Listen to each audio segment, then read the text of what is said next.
आज हम 14वें अध्याय का द्वितीय भाग करने जा रहे हैं। ये गुणत्रय विभाग योग से जाना जाता है 14वां अध्याय। इसमें जैसे हमने पिछली सत्र में कहा था कि इसमें सत्व, रजस और तमस गुण ये प्रेडोमिनेंट हैं। ये प्रकृति के ही गुण हैं। प्रकृति से ही संसार है, संसार के ही और प्रकृति के ये गुण हैं। यही गुण जो है प्रकृति के साथ होते हुए जीव को बांधते हैं। इससे जो निवृत्ति टालनी है, निवृत्ति करनी है, वो कैसे करी जाएगी, ये भगवान ने बताया कि इसको समझो कि वो गुण कैसे बांधता है। सत्वगुण कैसे बांधता है, उसमें अलर्ट रहो। रजोगुण कैसे बांधता है, उसमें अलर्ट रहो। तमोगुण कैसे बांधता है, उससे अलर्ट रहो। ये हमारे वृत्तियां वैसी बना देता है जो रजोगुण तमोगुण, और उसके हिसाब से हम एक्शन करते हैं। अगर हम ये ध्यान करें कि हमारा जो है, हम तो जो स्वयं जीव परमात्मा के अंश हैं, ये जो प्रकृति के ही हैं, ये गुण ये आते जाते रहेंगे। हमारा इसके साथ कोई लेना देना नहीं है। जैसे अब हम सांस ले रहे हैं, ये क्या हम अपने प्रयास से सांस ले रहे हैं? ऑटोमेटिकली हो रहा है। शायद दिन में हम 21,600 बार सांस लेते हैं, परंतु अगर कोई कहे कि 108 बार सांस लो, तो फिर हम प्रयास करके सांस लेना शुरू कर देंगे। फिर 108 बार देखते देखते हम घबरा जाएंगे। तो हमको भगवान ने यही बताया कि इन गुणों की तरफ देख के इनको अपने में ना समझो। अपना जीव, अपने आप को स्वयं सेपरेट समझो। अगर स्वयं जो है जीव है, इसके साथ करेंगे तो हमें जो है उधर संसार के साथ और बंधते जाएंगे।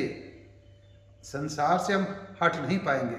तो ये हमने समझना है कि ये जो चल रहा है ये ऑटोमेटिक ही चल रहा है। ये जो हमारे अंदर गुण हैं, ये हमारे कुछ पुराने संस्कारों के कारण हैं, और उन संस्कारों को जब तक हम हटाएंगे नहीं, ये गुणों को छोड़ेंगे नहीं, इन गुणों को अपने से अलग नहीं समझेंगे, तब तक हम पुनरपि जननम पुनरपि मरणम पुनरपि जननी जठरे शयनम इहित संसारे बहुस्तारे कृपया पारे पाप मुरारे, तब तक हम बार बार जन्म कर्म के बंधन में बंधते ही रहेंगे। इवन अगर प्रलय भी हो जाती है, तो जो हम गुणों के कारण, हमारा वासना के कारण हमारा कारण शरीर बना हुआ है, ये प्रकृति में मिल जाता है। प्रलय हो गई, प्रकृति में मिल गया। परंतु फिर जब भगवान महासर्ग करते हैं, तो वो जिन जिन गुणों को लेकर के, जिन जिन कारणों को लेकर के, जिन जिन वासनाओं को लेकर के प्रलय में भी गए थे, तब भी मनुष्य को वापस उसी हिसाब से जन्म लेकर के दोबारा आना पड़ता है। तो इससे यही है कि हमको गुणों से भगवान ने जहाँ जहाँ भी कहा है कि इन गुणों को अपने में ना समझो, और संसार में रहते हुए कार्य तो करो। एक जैसे पदार्थ है, क्रिया है, भाव है, उद्देश्य है। पदार्थ सार जो विषयों का पदार्थ है, उसका कुछ लेना देना नहीं है। क्रिया भी कोई इफेक्ट नहीं करती। भी हम जैसे हमने कहा सांस ले रहे हैं, हम इधर जा रहे हैं, उधर जा रहे हैं, कोई भी काम कर रहे हैं, क्रिया भी कोई इफेक्ट नहीं करती। क्रिया के पीछे जो भाव है वो इफेक्ट करता है। तो भाव को हमने सुधारना है। भाव भी इफेक्ट नहीं करता। भाव, हमारा उद्देश्य क्या है, वो इफेक्ट करता है। तो अल्टीमेटली ना पदार्थ कुछ करता है, ना क्रिया कुछ करती है, ना भाव, अल्टीमेटली उद्देश्य। तो हमको उद्देश्य यही रखना है कि हमने भगवान की तरफ चलना है। जब वैसा उद्देश्य होगा तो भाव वैसे होंगे। क्रिया कैसी भी हो, क्रिया का अपने आप में कोई अर्थ है ही नहीं है। क्रिया जैसे हमने रोज भी देखते हैं, एक डॉक्टर ऑपरेशन करने के लिए शरीर को काटता है, तो उस क्रिया का कोई उसका पर्पस नहीं। क्रिया के पीछे भाव क्या है, भाव के पीछे उद्देश्य क्या है, इसलिए उसका वो सत्वगुण ही है।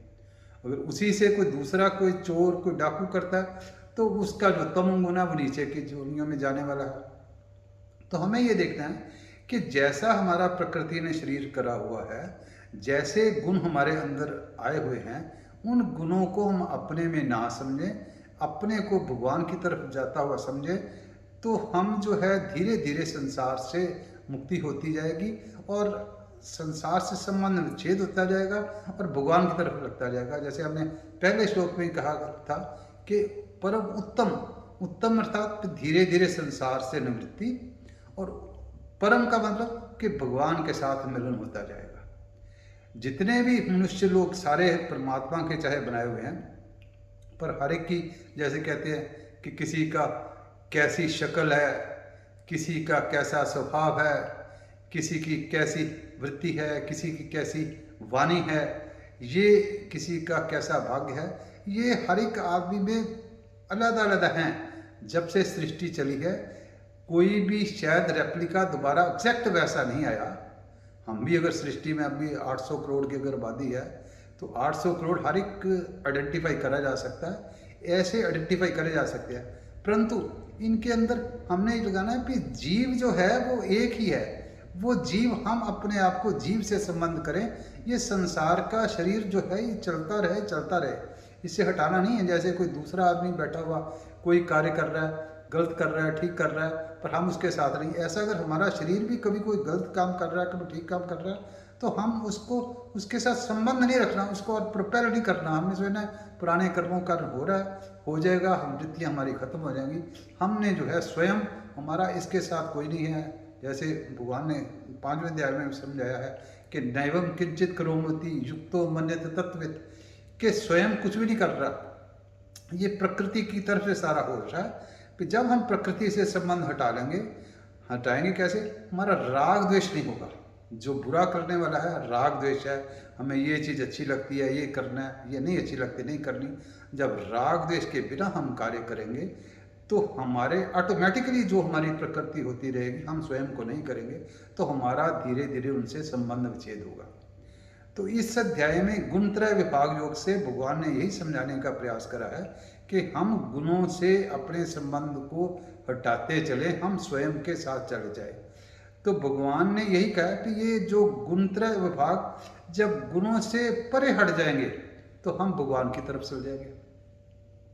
ये तीनों गुणों से परे होना ही जो हमारे को उस स्थिति में रहना होगा जो भगवान के साथ सदा ही रहती है। वो निर्विकल्प बोध होगा, उसमें हमें हमेशा परमात्मा का ज्ञान रहेगा। जब तक हम शरीर के साथ अगर थोड़ा बहुत करते रहेंगे तो निर्विकल्प स्थिति होगी। स्थिति कभी कभी बदली जा सकती है, पर जब निर्विकल्प बोध होगा कि हम भगवान के ही हैं, हम भगवान के अंश हैं, संसार के साथ हमारा संबंध नहीं है, तो हमें निर्विकल्प बोध होगा, तो हम गुणों से निवृत्त होंगे। निवृत्त होंगे तो हमारे पे गुण इफेक्ट नहीं करेंगे, हम भगवान की तरफ चले जाएंगे। अब जब भगवान ने ये बताया तो अर्जुन ने प्रश्न भगवान से करा कि भगवान ऐसा मनुष्य क्या होता है, कैसा होता है, कह लेंगे तीन गुणान, पे उसके क्या लक्षण होते हैं, ये मेरे को बताओ। तो तब भगवान ने उसको लक्षण आखिरी वाले 4 श्लोकों में लक्षण बताए कि वो लक्षण उसके क्या होते हैं। एक्चुअली तो देखा जाए गुणातीत के कोई लक्षण होते ही नहीं, वो गुणों से अतीत होता है, गुणों से परे होता है। परंतु अब समझने के लिए, जैसे अर्जुन ने भी पूछा, हमको भी किसी व्यक्ति विशेष को देखने के लिए या अपने में देखने के लिए, तो कुछ लक्षण इंडिकेशन के रूप में बताने पड़ेंगे कि ये लक्षण जिसके हैं वो गुणातीत है, जिसमें ये लक्षण नहीं है वो गुणातीत नहीं है। हाँ, जैसे मैंने कहा कि गुणातीत के लक्षण कोई होते नहीं हैं, परंतु फिर भी जैसे इस अध्याय के आखिरी श्लोकों में बताया है कि गुणातीत के लक्षण क्या है, कि प्रकाशम च प्रवृत्तिम च, कि प्रकाश में, प्रवृत्ति में, वो ज्ञान में और किस चीज़ में लगना है, उसके साथ अपना संबंध नहीं करता। वो नहीं करता भी जरूर यही अवस्था हमेशा रहे, आज जैसी स्थिति है वैसी है, कल जैसी स्थिति वैसी हो गई, जिसको जहाँ ज्ञान हो गया वैसा हो गया, जिसका उसको चीज़ भूल गई, उसका इसके साथ जो है कोई लेना देना नहीं है। प्रकाशम जो प्रवृत्ति जो मोह में जो पांडु, वो कोई मोह में नहीं पड़ता, कन्फ्यूजन में नहीं पड़ता। तो फिर जो है उदासीन उदासीनम, वो उदासीन का इंडिफरेंट का मतलब कोई पक्षपात नहीं करता, कि ये मेरा जानने वाला या नहीं जानने वाला, हर एक चीज डिफरेंट भी सारा भगवान का रूप है। जो जिस स्टेज पे बात कर रही है वो करता है। और वो सुख दुख में उसको सुख दुख निर्लिप्त नहीं करते। ये नहीं कि सुख है तो सुख फील होता है, दुख है दुख फील होता है, पर ये पासिंग फिनोमिना समझता है कि सुख दुख तो आने जाने हैं। मान अपमान में भी समझता है कि आज मान है तो वो फूलता नहीं है, अपमान है तो उसमें उसको कोई लगता नहीं कि दुख नहीं होता। ऐसे ही मान अपमान में, हानि लाभ में, निंदा स्तुति में, सुख दुख में, प्रिय अप्रिय में उसकी स्थिति एक जैसी रहती है। ये भगवान ने जिसमें बताए हैं प्रिय प्रिय, सुख दुख, निंदा स्तुति, मान अपमान, ये ऐसे बताए हैं द्वंद्व कि जो प्रायः हर एक में ऐसे द्वंद्व से मुक्त हो जाए तो बाकी द्वंद्व भी उसके मुक्त हो जाते हैं। और उसको किसी चीज के साथ भी नहीं, समलोष्टाश्म कांचना, कि चाहे सोना है, चाहे लोस्ट है, लोस्ट वो कहते हैं उसको जो गोबर से लेपते थे घर को, मिट्टी मिला के बाकी बच जाता था, वो लोस्ट हो गया। कांचन सोना हो गया। तो कोई भी वस्तु है उसके लिए उसको उसकी वैल्यू नहीं है। ये से पता है भी ये सोना है, इसको हमने संभाल के रखना है, ये लोस्ट है, इसका हमने ध्यान नहीं करना, पड़ा रहे या इसको है, पर उसको कोई उसके लिए नहीं है कि अगर उसको सोने का नुकसान हो गया, हीरे का नुकसान हो गया, लोस्ट का नुकसान हो गया, उसको कोई इसकी प्रवृत्ति में फर्क नहीं है। सम लोष्टाश्म काटना तुल्य निंदा, वो इस तरीके से जो भगवान को वो करता रहता है। उसका उद्देश्य असली जो है वो उद्देश्य, जैसे हमने कहा, क्रिया कोई भी हो, पदार्थ कोई भी हो, भाव उसके ठीक रहेंगे, भाव उसके अपने उद्देश्य की तरफ रहेंगे। उसका उद्देश्य यही है कि भगवान के साथ मिलना है। मैं जीव जो अंश भगवान का हूँ, भगवान के साथ ही जो मिलना है। तो अब फिर भगवान ने अर्जुन को बताया कि ये हो कैसे। इसके कई मेथड तो आगे भी बताए हैं, ध्यान से, कर्म योग से, भक्ति योग से। तो यहाँ फिर भगवान ने बताया कि जो अव्यभिचारिणी भक्ति करेगा, कि जो बिना मेरे अलावा और किसी चीज की भक्ति नहीं करता, तो वो सारे के सारे, उसको ज्ञान योग भी आ जाएगा, कर्म योग भी आ जाएगा, ध्यान योग भी आ जाएगा, वो गुणातीत हो जाएगा। कई YouTube में देखते हैं हम कि वृंदावन में लोग परिक्रमा लगाए जा रहे हैं 35-35 साल से।